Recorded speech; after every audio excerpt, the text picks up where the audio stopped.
Chapter 8. The Queen's Croquet Ground.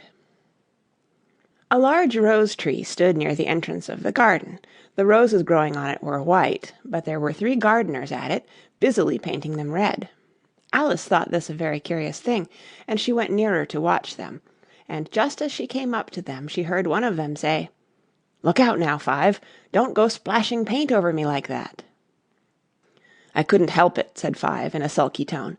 "Seven jogged my elbow." On which Seven looked up and said, "That's right, Five, always lay the blame on others." "You'd better not talk," said Five. "I heard the Queen say only yesterday you deserved to be beheaded." "What for?" said the one who had spoken first. "That's none of your business, Two," said Seven. "Yes, it is his business," said Five, "and I'll tell him. It was for bringing the cooked tulip roots instead of onions." Seven flung down his brush and had just begun, "Well, of all the unjust things," when his eye chanced to fall upon Alice as she stood watching them, and he checked himself suddenly. The others looked round also, and all of them bowed low. "Would you tell me," said Alice a little timidly, "why you are painting those roses?" Five and Seven said nothing, but looked at Two. Two began in a low voice, "Why, the fact is, you see, miss, this here ought to have been a red rose tree, and we put a white one in by mistake, and if the Queen was to find it out, we should all have our heads cut off, you know. So you see, miss, we're doing our best, afore she comes to." At this moment Five, who had been anxiously looking across the garden, called out, "The Queen! The Queen!" and the 3 gardeners instantly threw themselves flat upon their faces. There was a sound of many footsteps, and Alice looked round, eager to see the Queen. First came 10 soldiers carrying clubs. These were all shaped like the 3 gardeners, oblong and flat, with their hands and feet at the corners. Next the 10 courtiers. These were ornamented all over with diamonds, and walked 2 and 2, as the soldiers did. After these came the royal children. There were 10 of them, and the little dears came jumping merrily along hand in hand, in couples. They were all ornamented with hearts. Next came the guests, mostly kings and queens, and among them Alice recognized the White Rabbit. It was talking in a hurried, nervous manner, smiling at everything that was said, and went by without noticing her. Then followed the Knave of Hearts, carrying the king's crown on a crimson velvet cushion, and last of all this grand procession came the King and Queen of Hearts. Alice was rather doubtful whether she ought not to lie down on her face like the 3 gardeners, but she could not remember ever having heard of such a rule at processions, and besides, what would be the use of a procession, thought she, if people had all to lie down upon their faces, so that they couldn't see it?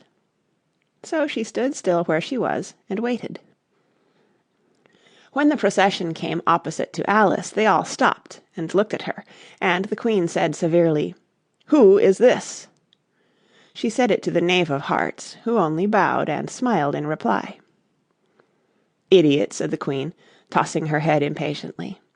And turning to Alice, she went on, "What's your name, child?"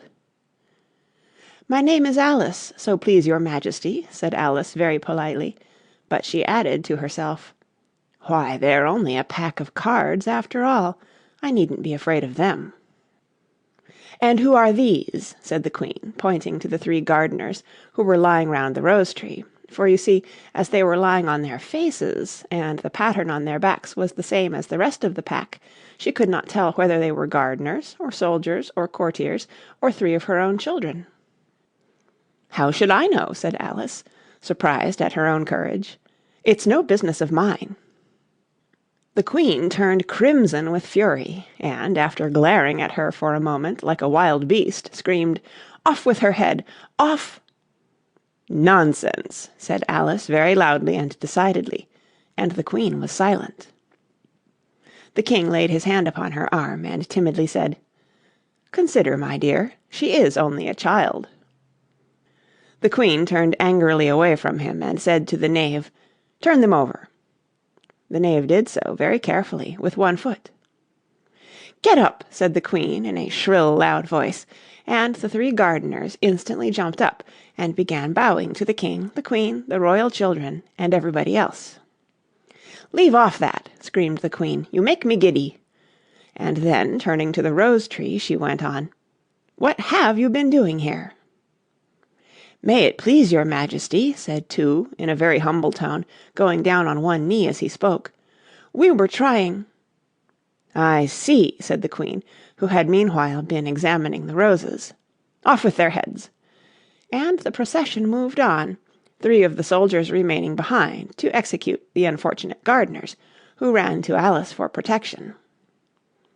"You shan't be beheaded," said Alice, and she put them into a large flower pot that stood near. The 3 soldiers wandered about for a minute or two, looking for them, and then quietly marched off after the others. "Are their heads off?" shouted the Queen. "Their heads are gone, if it please your Majesty," the soldiers shouted in reply. "That's right," shouted the Queen. "Can you play croquet?" The soldiers were silent, and looked at Alice, as the question was evidently meant for her. "Yes," shouted Alice. "Come on, then," roared the Queen, and Alice joined the procession, wondering very much what would happen next. It's a very fine day," said a timid voice at her side. She was walking by the White Rabbit, who was peeping anxiously into her face. "Very," said Alice. "Where's the Duchess?" "Hush, hush!" said the Rabbit in a low, hurried tone. He looked anxiously over his shoulder as he spoke, and then raised himself upon tiptoe, put his mouth close to her ear, and whispered, "She's under sentence of execution." "What for?" said Alice. "Did you say, 'What a pity'?" the Rabbit asked. "No, I didn't," said Alice. "I don't think it's at all a pity. I said, 'What for?'" "She boxed the Queen's ears," the Rabbit began. Alice gave a little scream of laughter. "Oh, hush!" the Rabbit whispered in a frightened tone. "The Queen will hear you. You see, she came rather late, and the Queen said—" "Get to your places!" shouted the Queen in a voice of thunder, and people began running about in all directions, tumbling up against each other. However, they got settled down in a minute or two, and the game began. Alice thought she had never seen such a curious croquet ground in her life. It was all ridges and furrows, the balls were live hedgehogs, the mallets live flamingos, and the soldiers had to double themselves up and to stand on their hands and feet to make the arches. The chief difficulty Alice found at first was in managing her flamingo.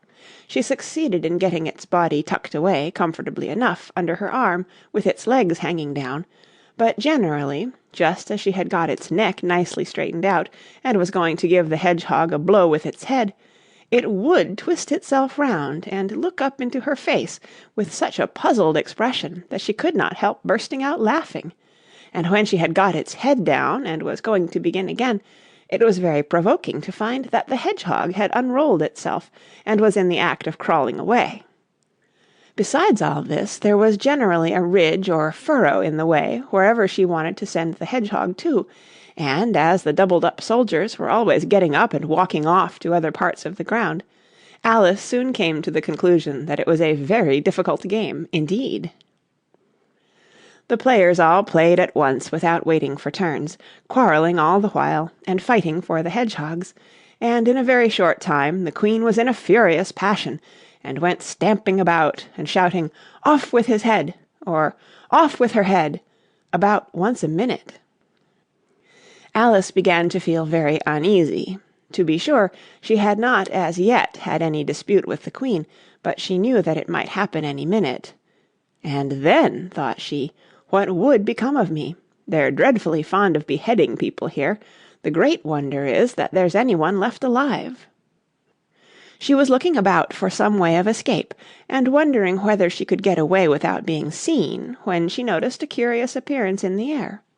It puzzled her very much at first, but after watching it a minute or two, she made it out to be a grin, and she said to herself, "It's the Cheshire Cat. Now I shall have somebody to talk to." "How are you getting on?" said the cat, as soon as there was mouth enough for it to speak with. Alice waited till the eyes appeared, and then nodded. "It's no use speaking to it," she thought, "till its ears have come, or at least one of them."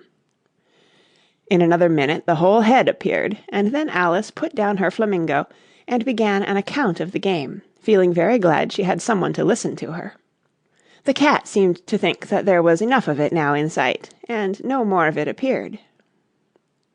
"I don't think they play at all fairly," Alice began, in rather a complaining tone.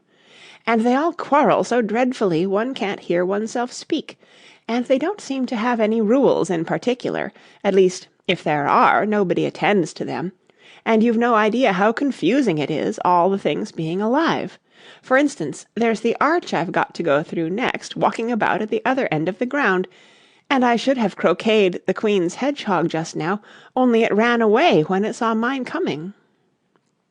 "How do you like the Queen?" said the cat, in a low voice. "Not at all," said Alice. "She's so extremely—" Just then she noticed that the Queen was close behind her, listening, so she went on, "likely to win, that it's hardly worth while finishing the game." The Queen smiled and passed on. "Who are you talking to?" said the King, going up to Alice and looking at the cat's head with great curiosity. "It's a friend of mine, a Cheshire Cat," said Alice. "Allow me to introduce it." "I don't like the look of it at all," said the King. "However, it may kiss my hand if it likes." "I'd rather not," the cat remarked. "Don't be impertinent," said the King, "and don't look at me like that." He got behind Alice as he spoke. "A cat may look at a king," said Alice. "I've read that in some book, but I don't remember where." "Well, it must be removed," said the King very decidedly, and he called the Queen, who was passing at the moment. "My dear, I wish you would have this cat removed." The Queen had only one way of settling all difficulties, great or small. "Off with his head," she said, without even looking round. "I'll fetch the executioner myself," said the King eagerly, and he hurried off. Alice thought she might as well go back and see how the game was going on, as she heard the Queen's voice in the distance, screaming with passion. She had already heard her sentence 3 of the players to be executed for having missed their turns, and she did not like the look of things at all, as the game was in such confusion that she never knew whether it was her turn or not. So she went in search of her hedgehog. The hedgehog was engaged in a fight with another hedgehog, which seemed to Alice an excellent opportunity for croqueting one of them with the other. The only difficulty was that her flamingo was gone across to the other side of the garden, where Alice could see it trying in a helpless sort of way to fly up into a tree. By the time she had caught the flamingo and brought it back, the fight was over, and both the hedgehogs were out of sight. "But it doesn't matter much," thought Alice, "as all the arches are gone from this side of the ground." So she tucked it away under her arm, that it might not escape again, and went back for a little more conversation with her friend.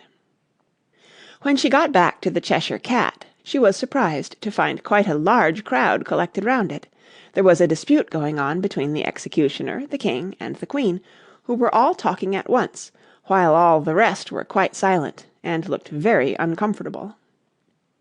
The moment Alice appeared, she was appealed to by all 3 to settle the question, and they repeated their arguments to her, though, as they all spoke at once, she found it very hard indeed to make out exactly what they said. The executioner's argument was that you couldn't cut off a head unless there was a body to cut it off from, that he had never had to do such a thing before, and he wasn't going to begin at his time of life. The King's argument was that anything that had a head could be beheaded, and that you weren't to talk nonsense. The Queen's argument was that if something wasn't done about it in less than no time, she'd have everybody executed all round. It was this last remark that had made the whole party look so grave and anxious. Alice could think of nothing else to say but, "It belongs to the Duchess. You'd better ask her about it." "She's in prison," the Queen said to the executioner. "Fetch her here." And the executioner went off like an arrow. The cat's head began fading away the moment he was gone, and, by the time he had come back with the Duchess, it had entirely disappeared, so the King and the executioner ran wildly up and down looking for it, while the rest of the party went back to the game. End of Chapter 8.